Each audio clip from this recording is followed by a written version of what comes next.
Yo no creo que hubiera un gran plan, hubo un gran fraude y eso significa que algunos de los controles pudieron fallar. Sencillamente le pido al Partido Socialista que sea coherente con lo que tengan que hacer, coherente con lo que exigen a los demás. Buenas noches, comenzamos el informativo de este jueves desgranando las 5 W. José Antonio Griñán reconoce que sí hubo fraude en los ERE. Empezamos con el que uno de los dos expresidentes socialistas de la Junta de Andalucía imputados en el Supremo por el caso de los ERE reconoce que el fraude existió. Eso sí, José Antonio Griñán niega un gran plan orquestado desde la Junta para sustraer el dinero destinado a los ERE. El desfile de dirigentes socialistas en el Supremo no ha hecho más que comenzar. Ayer lo hacía el exconsejero de Empleo, hoy Griñán, el martes Chávez, el jueves Zarrías y el martes 21 la exconsejera de Educación. 5 pesos pesados del PSOE andaluz. El goteo de líderes socialistas se produce en el Tribunal Supremo ante el magistrado Barreiro, juez que instruye la causa. Lo hacen de manera voluntaria, todos ellos imputados en esta trama. Griñán ha abierto un melón muy delicado con sus declaraciones de hoy. Pretendía desmarcarse afirmando que no existió ningún plan, aunque sí hubo fraude. Suponiendo que lo que ha dicho ante el juez sea verdad, debería asumir responsabilidades, reconoció el delito, como máximo dirigente debería dar ejemplo y dimitir. Una de las preguntas clave es si las declaraciones de Griñán y Chávez afectarán al proceso de investidura de Susana Díaz. Hasta la fecha no ha exigido la dimisión de los dos expresidentes, condición imprescindible impuesta por Ciudadanos y Podemos para prestarle apoyo para su reelección. Díaz ha dicho que solo les obligará a dimitir si el Tribunal Supremo les imputa algún delito. Quedan 12 días para la investidura. Habrá decidido el Supremo antes de esa fecha si imputa definitivamente o no a los exdirigentes. Tiempo de resolver la última W. ¿Por qué declaran? Editorial con Kiko Méndez Monasterio.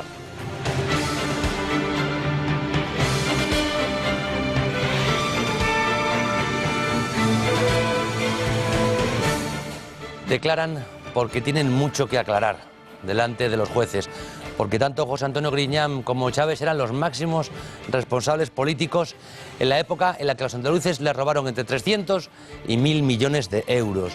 Más incluso en el caso de Griñán, porque él, antes de presidente de la Junta, fue consejero de Hacienda entre los años 2004 y 2009. A esa consejería es a donde llegaban las advertencias de la Intervención General del Estado sobre las irregularidades, sobre los robos que se estaban cometiendo. Solo en el año 2005 Griñán fue advertido de un desfase de 93 millones de euros, una cantidad que afectaba a todo el presupuesto autonómico. Así que en el menos grave de los casos Griñán es un negligente incapaz de gestionar el dinero público. Hoy ha dicho, como todos, como siempre, que no sabía nada, es decir, otro que se enteró por la prensa.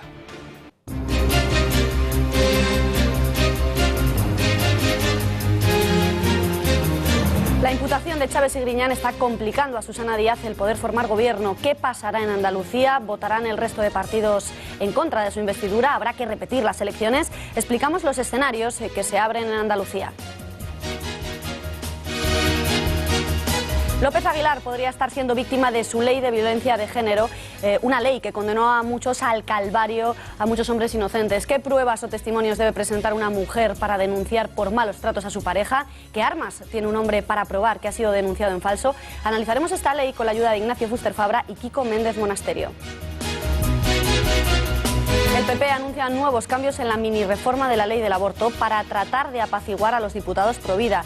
En el nuevo texto, el aborto dejará de tener la condición de derecho. Desde Hazte Oír exigen al Gobierno que pasen a los hechos. Los 11 detenidos ayer en Cataluña tenían ya sus objetivos elegidos, lugares emblemáticos y muy concurridos, donde podría haberse producido una auténtica masacre. Desde el Parlament catalán, pasando por el metro o el puerto de Barcelona, dos de los centros comerciales más modernos, la comisaría de Example o el centro de control de los Mossos d'Esquadra. Saludamos ya a Juanma Pérez Noya. Juanma, muy buenas noches. Tensión, seguimos tensionadísimos en la Liga porque ayer ganó el Barça, pero es que también lo hizo el Madrid. Exacto, ganaron los dos equipos que efectivamente hicieron sus deberes. El Barcelona ganó 4-0 al Almería y el Real Madrid ganó 0-2 en Vallecas. La diferencia sigue siendo de 4 puntos, así que la noticia ayer fue la suplencia de Neymar y también la rabia de Cristiano Ronaldo al celebrar su tanto. Melero López, el árbitro del partido, se tragó un claro penalti sobre el portugués y Ronaldo se cobró su venganza con un polémico gesto. En el tiempo de deportes sabremos qué le gritó Cristiano al Linier y veremos a la representante Dani Alves confirmar su salida del Fútbol Club Barcelona.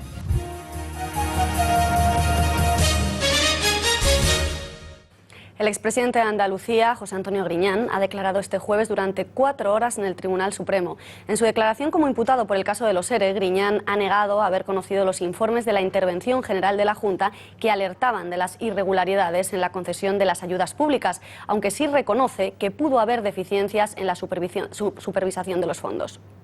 Mi rechazo a todos los hechos irregulares que se han producido en la ejecución de una partida presupuestaria, pero al mismo tiempo también poder demostrar cómo la actuación de la Consejería de Hacienda y de la Presidencia de la Junta de Andalucía fueron en todo momento conforme a derecho. Yo no creo que hubiera un gran plan, hubo un gran fraude y eso significa que algunos de los controles pudieron fallar. Sí le quiero decir que en lo que se refiere a la presupuestación se hizo todo correctamente. María Durán, buenas noches. Una comparecencia que despertaba mucho interés. ¿Cómo se ha producido? ¿A qué otros asuntos se ha referido Griñán? Buenas noches. Griñán niega haber conocido los informes porque dice que la gestión de esos fondos desviados era una competencia de la Consejería de Trabajo y no de la de Economía y Hacienda, que es la que él dirigía entonces. Hacienda no es un órgano de fiscalización, sino, en todo caso, de presupuestación. Pero la ejecución del gasto siempre le corresponde al departamento que tiene asignado el crédito. Nunca a otro departamento y nunca a la Presidencia de la Junta de Andalucía. Como sucedió en la comparecencia del exconsejero Viera, solamente ha podido responder a las preguntas de los abogados de Manos Limpias, no a los del Partido Popular de Andalucía, que ejercen la acusación junto a la asociación. El juez ha decidido que sean los abogados de Manos Limpias los que lleven la dirección letrada de la acusación contra los imputados. Gracias, María. Susana Díaz ha hablado en el programa de Ana Rosa. Preguntada por qué va a hacer respecto a Chávez y a Griñán, ha asegurado que no hablará hasta que lo haga el Tribunal Supremo. Y también dije, cuando hable el Supremo, nosotros no mantendremos a nadie que esté imputado por un delito. Ahora bien, lo que no es posible es que las líneas rojas de los partidos sean solo eso.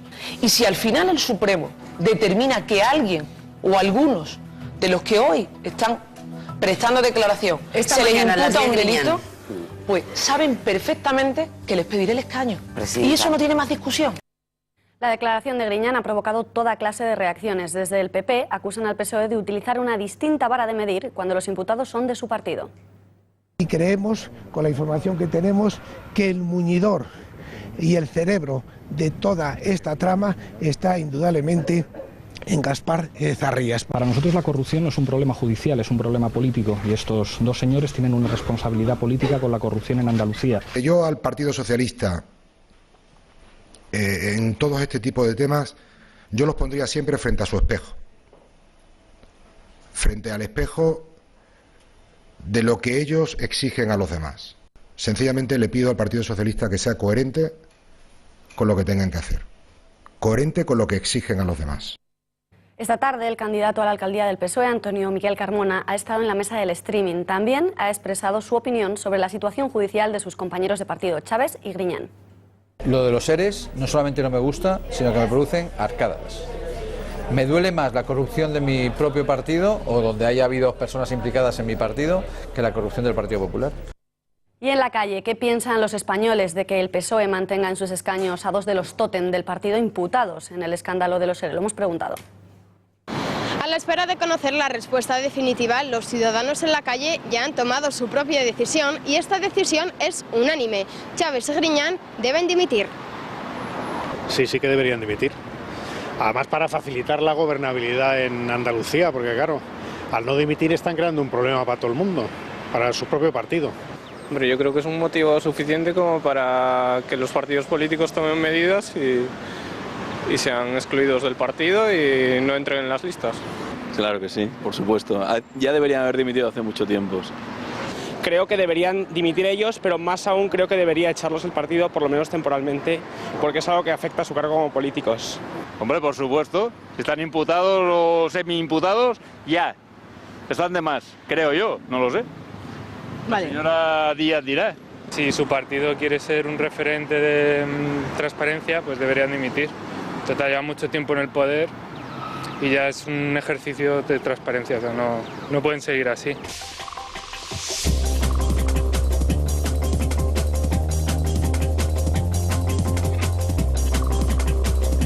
Inauguramos nuestra sección de todos los jueves, el corruptómetro, día clave, día fundamental para que estés aquí. Ignacio Fuster Fabra, empezamos hablando de esta figura extraña, ¿no? Porque ¿qué es exactamente la declaración voluntaria? Están imputados, pero no se les imputa ningún delito, es un poco lío esto. Buenas noches, pues Beatriz, no es tan raro ni es tan difícil de explicar, es muy sencillo. Al final, lo de la declaración voluntaria es que ha recibido la propia citación Griñán y ha ido a declarar. No es otra cosa más que cumplir las obligaciones que le envía por la Providencia al Tribunal Supremo.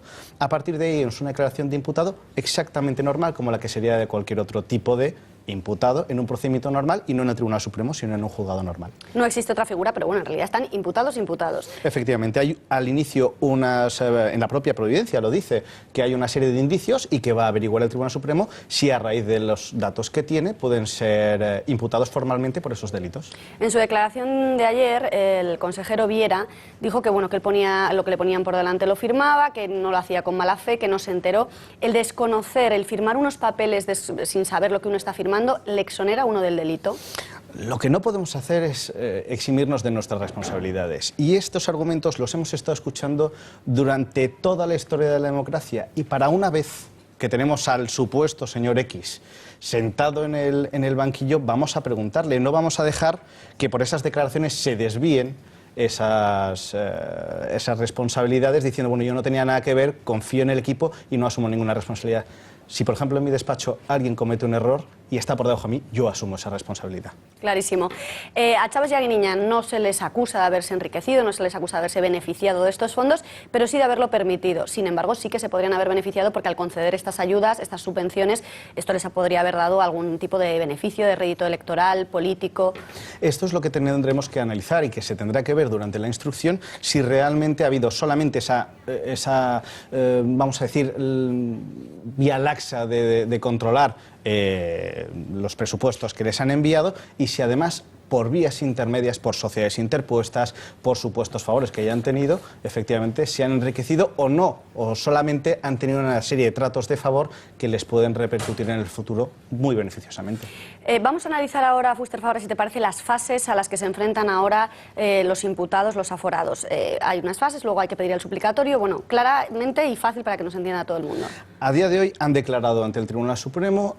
Su señoría va a tener que tomar la determinación si lo que han declarado más la información que tienen recibida desde el juzgado y recibida desde las fuerzas y cuerpos de seguridad del Estado son suficientes para continuar una investigación. Si es así, un suplicatorio directo al Congreso de los Diputados, al Parlamento, para que autorice que se continúe la instrucción sobre estos aforados y que se continúe la investigación y a partir de ahí sean unos encausados. Vamos terminando ya. ¿Cómo valoras la estrategia que ha utilizado Griñán de reconocer el fraude, pero decir por otro lado pues que él desconocía que esto estuviera ocurriendo? No me ha llamado nada la atención. Al final, si vemos todo lo que ha sido la cronología del asunto de los ERE, ha sido exactamente lo mismo la estrategia que han seguido todos los cargos políticos que han tenido que ver algo con este asunto y sobre todo se ha en este caso refugiado en los informes que presentaron de parte respecto a lo que había dicho la agencia tributaria, en este caso pues las investigaciones que se habían hecho, y ha cumplido con el guión que esperábamos todos, no reconocer nada. Clarísimo. Bueno, pues vamos despidiendo a Fuster Fabra, luego volveremos a abrir sección del corruptómetro, pero es que la imputación de Chaves y Griñán está complicando a Susana Díaz el poder formar gobierno.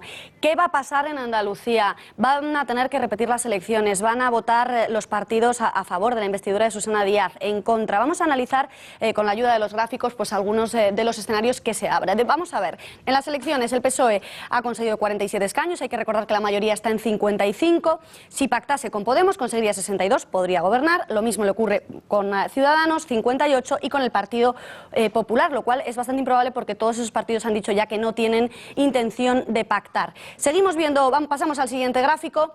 Con esos 47 escaños, si pactase, si todos los partidos, si el PP, Podemos, Ciudadanos, Izquierda Unida, que suman 62 escaños, votasen que no, en ese caso habría que repetir las elecciones. Este sería el primer escenario con el que nos encontramos. Pero ¿qué pasaría si esos mismos partidos se abstuviesen? Y bueno, pues si se abstuviesen, entonces en ese caso Susana Díaz sería inmediatamente pues ya elegida, investida como presidenta. Este escenario tampoco es muy realista porque el tercer escenario, que es el que vamos a ver a continuación, es el que probablemente pues ocurra.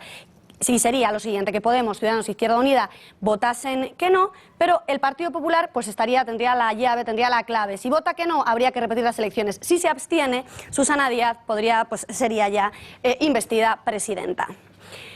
Cambiamos de asunto porque el secretario general del PSOE está en Nueva York de viaje, un viaje al que ha acudido junto a su esposa. Hasta ahí todo normal. Lo sorprendente es que ha sentado a su esposa en la reunión mantenida con el secretario general de las Naciones Unidas, con Ban Ki-moon. Una decisión muy criticada, por ello el PSOE se ha apresurado a borrar todo rastro del encuentro, llegando incluso a eliminar las imágenes de las redes sociales.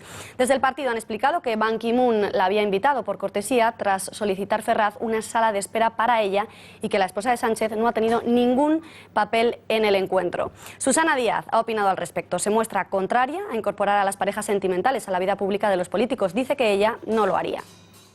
No. Y no me parece bien. Pero a lo mejor Ban Ki-moon le invitó. Yo no lo haría. No lo haría. Pero a lo mejor Ban Ki-moon le invitó personalmente. No lo sé. Hemos querido consultar a un experto en protocolo para preguntarle por el modelo de política que se hace en España. Aquí estamos acostumbrados al escaso o nulo papel que juegan las primeras damas o consortes de los políticos. La mayoría de ellos, de hecho, se muestra contrarios y reivindican que se respete su esfera privada. Saludamos ya a Diego Zala. Señor Zala, muy buenas noches. ¿Estamos ante un cambio de modelo? ¿Tiende la política española al modelo estadounidense en el que los consortes son fundamentales, tienen muchísimo peso? Hola, buenas noches, Beatriz. Lo primero, agradeceros el interés por el mundo del protocolo, lo cual también es muy importante para todos los que nos dedicamos al mundo profesional del protocolo en la Escuela Internacional de Protocolo. El planteamiento que me hacéis, el planteamiento de la llegada de las primeras damas o los acompañantes al mundo occidental europeo, es decir, a nuestro planeta político, como hemos podido ver hoy en el caso de Pedro Sánchez, tenemos que apuntar varias cosas. En primer lugar, el protocolo español hay que saber que es un ejemplo de protocolo democrático. Las figuras de las primeras damas en nuestro país no tienen ninguna cabida ni ninguna relevancia. El caso que hemos vivido hoy se enmarca dentro de una acción particular, privada, que es la que suele darse habitualmente en nuestro país, que es que en actos sociales o en actos más generales, menos políticos, sí que suelen estar acompañadas las autoridades por sus mujeres, pero dudo que sigamos una tradición estadounidense o que el protocolo español ahora mismo se suba al carro de la primera dama norteamericana. Soy completamente inocente de las acusaciones de malos tratos de mi exmujer, es lo que le ha dicho visiblemente afectado Juan Fernando López Aguilar a Susana Griso esta mañana. Además, se ha quejado de que le parece lamentable que le sometan a esta experiencia. Déjeme decirle que es lamentable que me haya sometido a esta experiencia. Yo quería hablar de mi inocencia y usted me somete a una especie de psicodrama que nada tiene que ver con mi verdad y mi inocencia. No, creo que ponen de manifiesto evidentemente que yo me enfrento ante una acusación penal de la que soy inocente y resulta que lo que ahora sucede es que en medios de comunicación, sin que tenga nada que ver con el perfil de una persona maltratada, lo que se está haciendo es ventilar claramente, todo el mundo puede verlo, ventilar claramente un desprestigio deliberado de una persona honorable e intachable que ha tenido una reputación construida laboriosamente durante toda su vida. Unas declaraciones que llegan tras la entrevista a su exmujer, quien dice que hubo maltrato, pero no violencia de género. La exmujer del eurodiputado Juan Fernando López Aguilar asegura que el suyo no es un caso de violencia de género. Sin embargo, en una entrevista a la agencia EFE, Natalia de la Nuez, con quien el exministro socialista tiene 2 hijos de 5 años, dice que sí se ha sentido maltratada. Sí, por supuesto. Maltrato, sí. Y probablemente yo también le he tratado el mal, pero no estoy hablando de violencia de género ni de nada. Te estoy diciendo, ha habido y estamos llegamos a una relación en la que ya no tenía sentido seguir juntos. López Aguilar está imputado por un delito de violencia de género. Natalia de la Nuez asegura que ella no ha presentado ninguna denuncia, sino que todo empezó por unas diligencias policiales tras un conato de incendio en su casa. Juan no ha sido denunciado por nadie y por mí menos. Y por supuesto, no lo denunciaré en mi vida. La exmujer del político canario que promovió la ley contra la violencia de género confía en que la causa se archive. No sería justo que, siendo el político que es, porque es brillante, no sería justo que se acabara su carrera en esto. No sería justo. El exministro socialista ha asegurado ser víctima de una denuncia falsa para conseguir la custodia de los hijos del matrimonio y ha argumentado que su mujer le había amenazado con destruir su honor si rompía la relación. López Aguilar, el ministro de Justicia, exministro de Justicia que impulsó la ley de violencia de género, podría estar siendo víctima del calvario al que condenó a muchos hombres inocentes. El de ser culpable sin más pruebas que las de la palabra de otra persona. En 2004, cuando defendía el texto, aseguraba que las denuncias falsas eran un coste soportable. Denuncias falsas son un coste asumible de la ley de violencia de género. Esta ley, aprobada en 2004 por el PSOE, acaba de un plumazo con la presunción de inocencia y con la igualdad entre hombres y mujeres. Tuvimos que elegir entre la presunción de inocencia y salvar vidas, y elegimos salvar vidas, decían entonces desde el partido. Vamos a ver con detenimiento cómo es esta ley, con la ayuda de Ignacio Fuster Fabra. Muy buenas noches de nuevo. Buenas noches. Ley de violencia de género. ¿Qué pruebas, qué testimonios, qué necesita una mujer para poder denunciar a su pareja, a un hombre, de malos tratos? ¿Simplemente basta con que lo diga o tiene que presentar algo? Con la nueva ley, bueno, la actual ley de violencia de género se ha facilitado la denuncia propia de la víctima, que sirva ya como carga de prueba suficiente para empezar a investigar un asunto de violencia de género. Estamos viendo aquí, ley efectiva para casos extremos, insuficiente en su aplicación. Es complicada, porque es verdad que para esos casos que hemos visto son complicados, y además lo dice el propio Partido Socialista cuando saca la ley. Preferimos evitar las muertes y tener algunos asuntos que podamos asumir que no sean del todo claros, pero a fin de evitar estas muertes, pues querríamos realmente, ¿no?, una ley dura. Es difícil en su aplicación porque para los casos graves es muy útil, pero para los que no son graves o tienen dudas, sí que es verdad que hay vacíos. Sin embargo, vemos aquí ley excesiva para la mayoría de personas. ¿Cuál es el protocolo desde que la persona denuncia? La policía inmediatamente ya se pone en marcha. Vamos a ir viendo las fases, a ver si las podemos ir viendo. Aquí vemos. A raíz de esta ley se creó además una unidad especial de violencia de género, se llama el 112. O sea, la mujer llama al 112. Y entra directamente a la unidad especial de violencia de género, la cual atenderá a la víctima, le tomará declaración, evaluará, en este caso, los riesgos que pueden existir, y ahí se formulará la denuncia. Una vez que se formule, toman la unidad especial de violencia de género la determinación de localizar al sospechoso. En este caso se le tomará declaración y se le hará una evaluación estadística que tienen según una serie de preguntas, por la cual deciden si es peligroso o no. Si tiene un grado de peligrosidad alto, se le dejará en calabozos hasta puesta a disposición judicial. Y si consideran que la peligrosidad es menos, ya se le remite el informe al juzgado. Pero igualmente comparece ante el juzgado. Igualmente. ¿Qué armas tiene un hombre, una persona que ha sido denunciada en falso? Muy complicado. Además, por nuestra propia experiencia, lo único que hemos podido ver es que al final del procedimiento uno puede haber salido de ese proceso judicial absuelto, pero no tiene manera de demostrarlo salvo por estas pruebas que tenemos aquí, que son las de vídeo. Si existe una prueba de vídeo, que ha habido asuntos en los que se ha podido demostrar que grabando esa supuesta situación de violencia no existe tal, con pruebas de audio igualmente, con fotografías y testigos. Pero la mejor prueba al final es la de vídeo. Si no existe ninguna de estas pruebas, intentar empezar un procedimiento por violencia falsa es difícil. O sea, no existe manera de demostrarlo, salvo que uno tenga pruebas para demostrar su inocencia muy fehacientes. Desprotección absoluta del hombre, puesto que solo una mujer puede denunciar por violencia de género a su pareja. Un hombre, aunque le maltraten, no goza de la misma protección.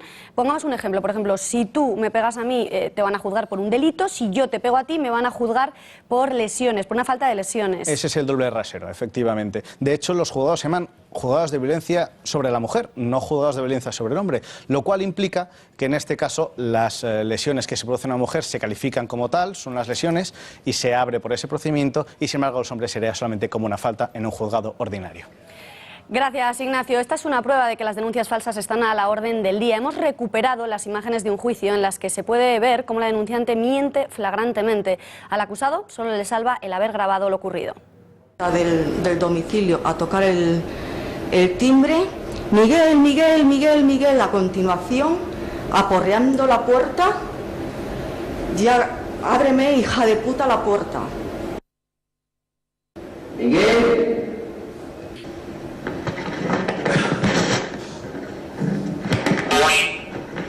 Déjame ver al niño, hombre, déjame ver al niño. Está malito, déjame verlo por lo menos. Que me tocamos estar con él hoy. Déjame verle.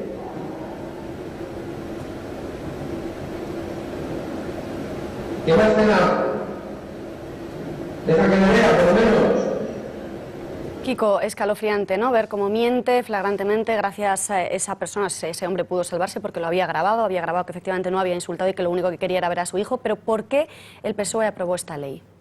Bueno, es una ley absolutamente ideológica.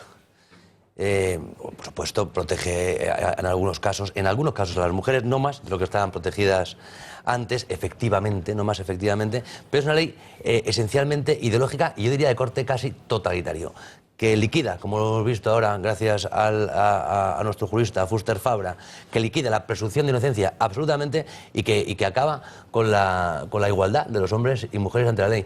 No se trata de dar soluciones a la violencia que existe en los hogares, que no debe llamarse violencia de género, sino violencia doméstica, porque hay de hombres contra mujeres, de mujeres contra hombres y también de mujeres o hombres contra niños. No se trata de atajar eso, sino de imponer un criterio, una ideología que se llama ideología de género por la vía de los hechos y además por la vía la más dura, la del Código Penal. ¿Dirías que esta ley es el mayor exponente de la ideología de género que aprobó el gobierno de Zapatero? Sí, el mayor exponente, comparado también quizá con el aborto al mismo nivel, pero la más lesiva y la que más lesiva para nuestro ordenamiento legal y para la seguridad jurídica. No hay seguridad jurídica si no hay igualdad ante la ley y presunción de inocencia. Son dos criterios básicos, de primero de derecho, para que exista la seguridad jurídica en un Estado. Antes de marcharte quiero que escuches unas declaraciones. Hoy el ministro de Sanidad, Alfonso Alonso, ha hablado al respecto de esta ley. Naturalmente este es un Estado de Derecho. Y creo que la gente tiene que tener confianza en que vivimos en un sistema con garantías, ¿no? Y no me parece razonable que se pongan en duda ni nuestra legislación para tratar de proteger a las mujeres, para protegerlas, que son víctimas de maltrato. No creo que sea la ocasión para poner en duda nuestra legislación, que es fruto de un acuerdo muy amplio y que pues da cobertura a una política de Estado. Kiko, no solo no la van a derogar, sino que les parece un modelo a seguir internacionalmente. Esto es lo que defiende el Partido Popular. Sí, el Partido Popular hace mucho que ya ha renunciado a cualquier tipo de principio, de cualquier batalla ideológica y ha asumido absolutamente todos los criterios ideológicos, ya digo, incluso de corte totalitario, como el que tiene esta ley de violencia de género. Clarísimo, Kiko. Bueno, cambiamos de asunto, seguimos hablando, hablamos ahora del aborto. Nuevo maquillaje a la ley del aborto. El PP anuncia nuevos cambios en la mini reforma de esa ley. Objetivo, pues apaciguar a los díscolos pro vida. ¿Y cómo pretenden hacerlo? Eliminando del texto la palabra derecho relacionado con el hecho de abortar. Es el único cambio que incluirán en la reforma, además de eliminar que las menores puedan abortar sin permiso paterno. Entrevistado en Radio Televisión Española, el ministro de Sanidad, Alfonso Alonso, ha expresado que abortar no es un derecho. El aborto no es un derecho. Y esto tiene que quedar claro y además yo creo que quedaba claro también en términos de la protección de la vida que garantiza la Constitución y la interpretación de ese derecho de acuerdo con la doctrina del Tribunal Constitucional. Escuchamos ya la reacción de la portavoz de Hazte Oír, de Gador Joya, que ha respondido. El Gobierno debe pasar de las palabras a los hechos. De nada sirve decir que el aborto no es un derecho si mantienen una ley que lo contempla como tal. Para que el Gobierno sea creíble y para hacer verdaderamente cumplir su promesa electoral, debe derogar ya la ley AIDO, el sistema de plazos que contempla en la práctica el aborto como un derecho de la mujer. Kiko, ¿cómo consideras que está actuando el PP con la ley del aborto? Es difícil hacerlo peor. El Gobierno ha conseguido enfadar a todos, incluyendo a sus diputados y a muchos, a muchísimos de sus votantes, de sus electores. Es un tema, además, que por su complejidad debería haber sido tratado con muchísima más prudencia y sensatez. La vicepresidenta, Soraya Sáenz de Santamaría, lo utilizó para derribar a Gallardón, paralizando su proyecto de ley, y ahora pretende lavar la cara del Ejecutivo con este nuevo incumplimiento del Gobierno. Una reforma que, de hecho, diga lo que diga el ministro Alonso, consolida el derecho al aborto. Todo este asunto se resume a una pregunta. Si el PP considera que la ley AIDO es inconstitucional, y así lo tiene planteado ante el tribunal correspondiente, un recurso firmado por Soraya y por Rajoy, ¿por qué la mantiene? No tiene respuesta y por eso ha conseguido, ya lo he dicho, enfadar a todos.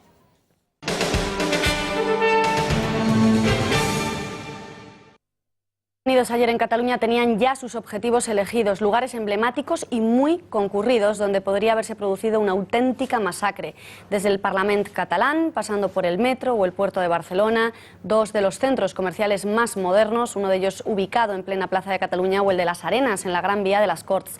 También pretendían atentar contra la comisaría del Eixample en la Plaza de España y contra el centro de control de los Mossos d'Esquadra en Sabadell. Hoy el número 2 de Interior, Francisco Martínez Vázquez, se ha reafirmado en las polémicas declaraciones de ayer de Jorge Fernández Díaz.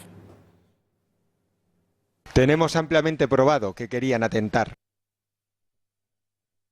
El ministro de Exteriores, José Manuel García Margallo, ha respaldado a Fernández Díaz, aclarando que tienen fuentes contrastadas. El ministro del Interior, que es el responsable de estas cuestiones, ha hecho unas afirmaciones. Estoy seguro que esas afirmaciones están respaldadas por unas informaciones muy fiables. El ministro del Interior no es persona que suela tener alegrías verbales. O sea, cuando hace una declaración estoy seguro que la hace con fundamento de causa. Ya es un hecho, UPyD se rompe. Órdago en Asturias, que decide unirse a Ciudadanos, y ejecución inmediata de su líder desde la dirección. Ignacio Prendes, hasta ahora candidato de UPyD a la comunidad, ha sido expulsado ipso facto. Los afiliados de UPyD votaron a favor de pactar una lista conjunta con Ciudadanos para presentarse juntos el 24 de mayo. Lo hicieron en una asamblea abierta a toda la militancia celebrada en el Auditorio Príncipe Felipe de Oviedo. 69 afiliados votaron la propuesta de la dirección regional, plantando cara así a Rosa Díez. Ninguno votó en contra y 2 se abstuvieron. Prendes tilda su expulsión de atropello. Voy a proponerles, si cuento con el respaldo mayoritario de los afiliados del partido en Asturias, que busquemos un acuerdo con Ciudadanos para presentar listas conjuntas en Asturias.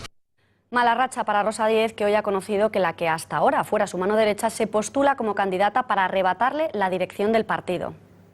Encabezadas por mí, que vamos a presentar una lista alternativa para competir en el Congreso Extraordinario frente a la lista oficialista, por así decirlo, y lo vamos a hacer porque creemos que el proyecto de UPyD sigue siendo el proyecto más sólido y más potente de regeneración democrática y de modernización del país que hay entre los partidos nuevos. Sí, sí, va a haber lista alternativa al candidato oficialista, que no sabemos cuál va a ser, no sabemos si va a ser Rosa Díez o no. Va a haber una lista encabezada por mí y con gente muy potente y muy sólida. Lozano es la misma que en un artículo acusó de traición a Sosa Wagner por defender lo mismo que ella ahora reclama, un acercamiento de UPyD a Ciudadanos. En ese artículo, bajo el título de Querido Paco, Lozano llega incluso a llamar mezquino a su compañero de partido e ironiza sobre el espíritu libre de Sosa Wagner. La líder del partido, Rosa Díez, está convencida de que Albert Rivera está disfrutando la crisis interna que se vive en la formación magenta. Con esa perspectiva, ¿con qué titular definiría el momento que vive Mariano Rajoy? No lo está haciendo bien. ¿Y Artur Mas? ¿Sigue existiendo? ¿Albert Rivera? Está disfrutando. ¿Y Rosa Díez? Trabajo.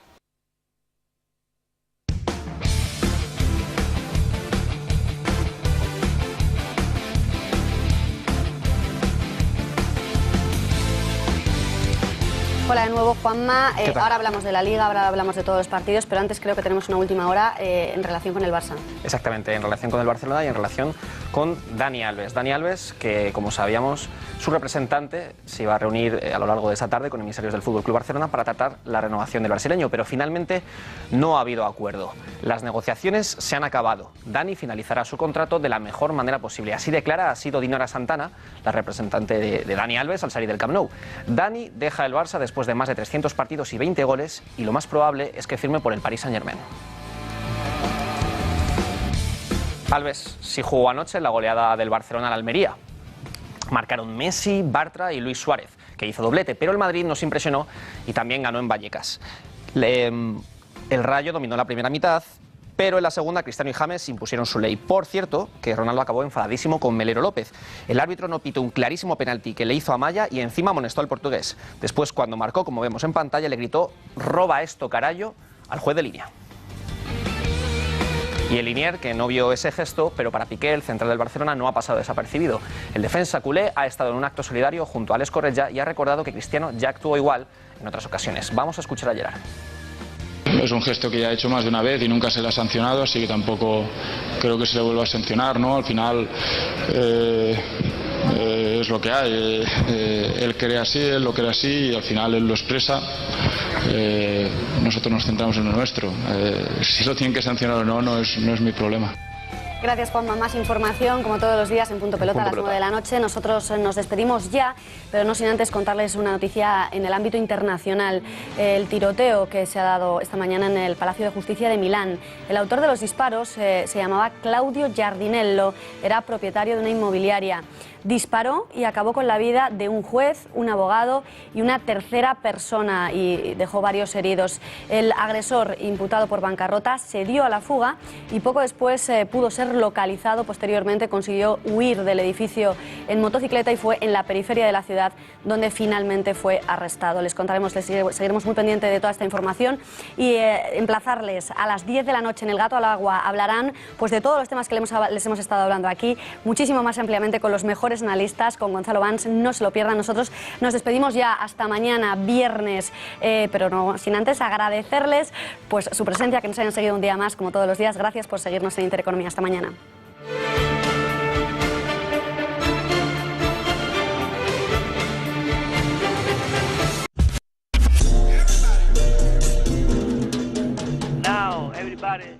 Proteger es cuidar siempre de los tuyos, es pensar primero en ellos y después también. Es la suma de todo aquello que hacemos para sentirnos seguros las 24 horas del día. Porque lo más valioso para ti es la familia. Con tus seguros en La Caixa y la alarma de Securitas Direct estarás totalmente protegido. La Caixa, tú eres la estrella. Hola, para ser eficientes al consumir energía tenéis que seguir la teoría de las 3 R's. Reducir, reutilizar y reciclar. Reducir el consumo de energía sin perder calidad de vida. Por ejemplo, podéis ir a trabajar compartiendo el coche. Reutilizar. Seguro que tiráis a la basura muchas cosas que nos pueden servir. Por ejemplo, las hojas de papel, utilizarlas siempre por las 2 caras. Y reciclar, porque esos contenedores de colores que están en la calle no están para hacer bonito. Así que ya sabéis, seguiré R que R hasta que todos sigamos la teoría de las 3 R's. Es una información de Gas Natural Fenosa, la energía que piensa.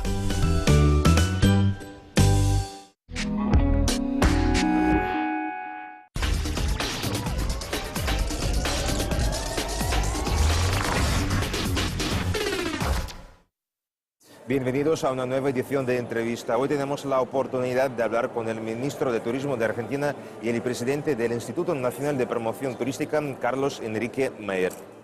Señor ministro, muchísimas gracias por concedernos su tiempo, por hablar con nosotros. La primera pregunta es que en la última década en Argentina se ha evidenciado un acelerado crecimiento del flujo turístico, por lo cual actualmente Argentina está entre los países más visitados de América Latina. ¿Cuáles son las principales causas de ese éxito tan impresionante?